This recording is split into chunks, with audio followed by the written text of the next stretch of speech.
ঈদুল আজহাকে সামনে রেখে যখন ব্যাংকগুলোতে বাড়ছে নগদ টাকার চাহিদা, ঠিক তখনই দেখা দিয়েছে নতুন নোটের সংকট।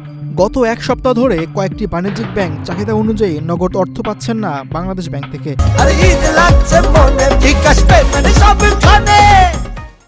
ফলে ব্যাংকিং খাতে তৈরি হয়েছে চাপ আর গ্রাহকদের মধ্যে বাড়ছে উদ্বেগ।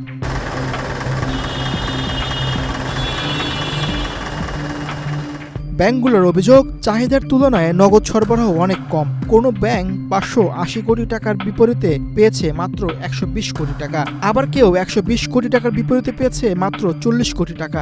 একই চিত্র আরও কয়েকটি ব্যাংকে।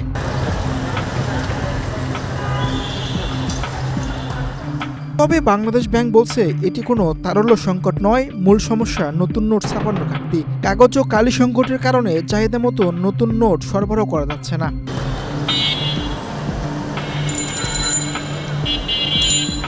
ঈদের আগে বাংলাদেশ ব্যাংক টাকশাল থেকে 16,000 কোটি টাকা নতুন নোট চেয়েছিল, কিন্তু উৎপাদন সংকটের কারণে এর অর্ধেকের বেশি সরবরাহ সম্ভব হচ্ছে না। এছাড়াও বাজার থেকে পুরনো ও ক্ষতিগ্রস্ত নোট তুলে নেওয়া হচ্ছে।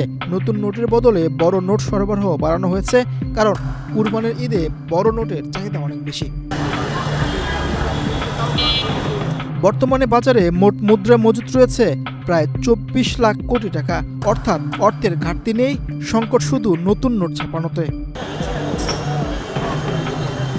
বিশ্লেষকরা বলছেন, দ্রুত নতুন নোট সরবরাহ স্বাভাবিক না হলে ঈদের আগে গ্রাহকদের মধ্যে অস্থিরতা বাড়তে পারে। যদিও বাংলাদেশ ব্যাংক আশ্বস্ত করেছে পরিস্থিতি সামাল দিতে রোববার আরও 4,000 কোটি টাকার নতুন নোট সরবরাহ করা হবে।